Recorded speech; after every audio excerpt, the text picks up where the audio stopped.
Migrant Women Awards finalist. I nominate Indira because she shows no judgment to all that come to her, because she greets everything with professionalism, because she has presence, because she has intellect, and because I have seen her inspire through her story, through her achievements, through her resilience, and through her thirst to drive change into the most rigid of minds, and to give voice to the ones that have been shunned by the brutalities of life. Hello, I've been asked to talk to you about Indira Kartallozi and her wonderful work through her organization Chrysalis. I've known and worked with Indira for about 5 years, and I'm fully aware of the wonderful work she's been doing with migrants, empowering them and ensuring that their voices are being heard. She's a wonderful human being who overcome a lot of obstacles and challenging times in her own personal life, and I'm very glad to be able to call her my friend.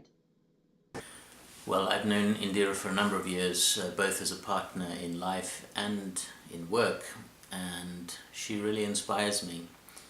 And there are at least 3 reasons for that. The first is that she has an incredible way with people. I see this compassion she has and deep empathy with people and with what they go through in their life, with the problems and the crises that they face, and she's able to really help people through that because she has this deep human connection at a heart level. The second is that she has this real passion for justice. As someone said, we should all wake up a little angry in the morning at so many of the injustices in the world, and this is one of the things that really is the fire in her belly and manifests also in her work. And the third thing is that she has a love of life. Perhaps it's because she's gone through many experiences where she's lost. She's lost childhood memories when her parents' house was burned down. She's lost members of extended family through the war in Kosovo.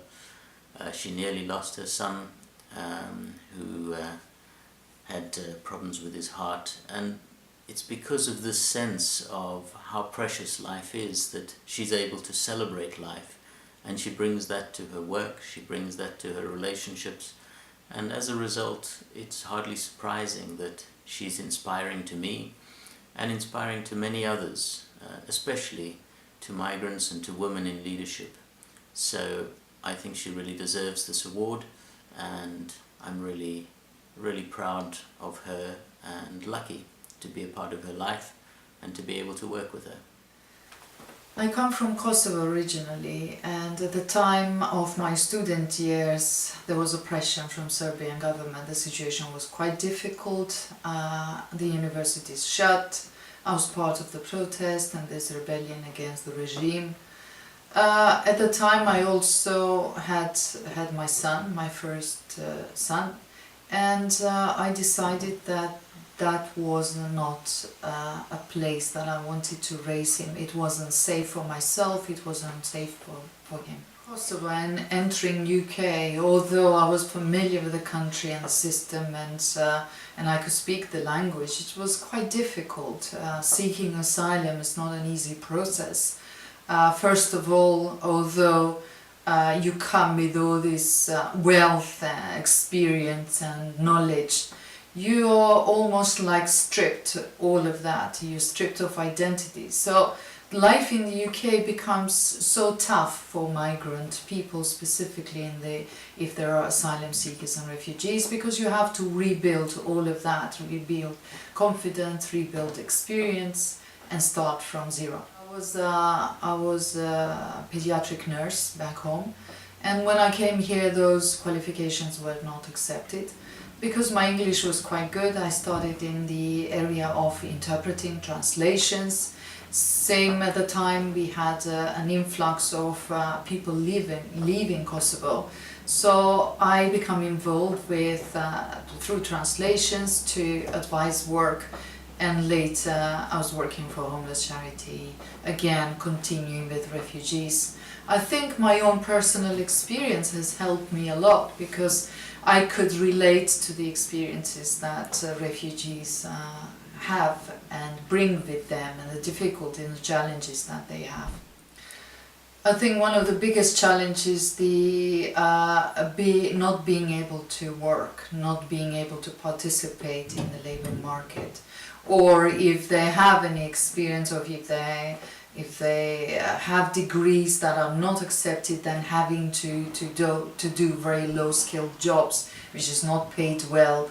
Often this either makes you dependent on the welfare system, or it makes you vulnerable to various types of exploitation, not only by the dodgy employers but also by the communities and itself.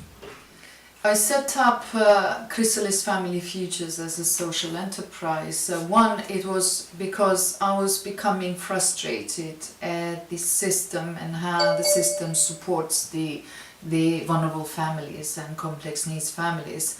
First, it is very defragmented. The other reason was that the charities were struggling financially, therefore unable to obtain the finances to continue to provide services that support vulnerable families. So these were the drives that pushed me to leave my job and to set up an organization that can somehow become sustainable through the profit-making part, but also continue to do this important work that continue the support that is very important for migrant and marginalized groups. This is where I think the government and the local services get it wrong, because often they only intervene at the stages where the situation has become so difficult, and often at the stages where they want to take the children into their protection. So I think the three stages that I have set up is to enable families not only to help them, to advise them what the rights are, to ensure that they are housed in a good housed in accommodations that are of good standards, access their rights through the welfare system, but also access education so they can improve their skills and they can move on. The second stage, grow, that is where I believe that working with a family with complex needs is not necessarily just ensuring that they have a place to live and they have money to eat food, but it's important to help them and enable them to reconnect with the skills that they have, to reconnect with the resilience, and to use the experience to further, to advance their lives towards a better future. And the third stage, emerge, is exactly that, to become able to become independent of services, to have their own jobs, to create their own livelihood. I'm very proud of this model because I think it includes three stages of what is needed to support someone who's going through difficulties, that has complex needs.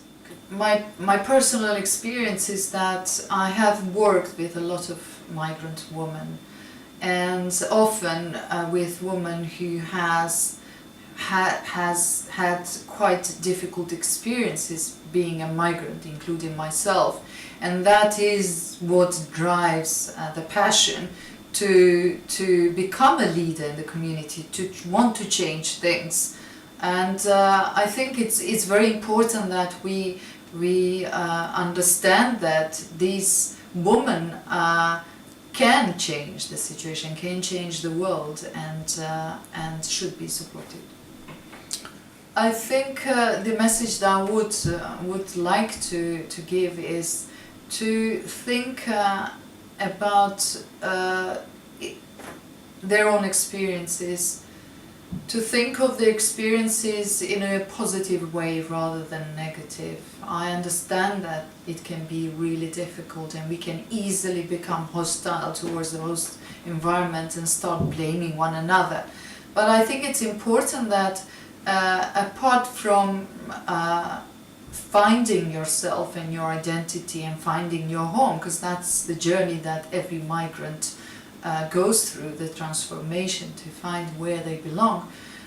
It's also important the part of the integration, part of being part of the society where we live. It's important to realize that this is home, and your participation in the society is very important. But also to show the government, specifically now where there's a lot of negative portrayal of migrants, to show what we can do, and then perhaps we can actually help to make this country better than it is.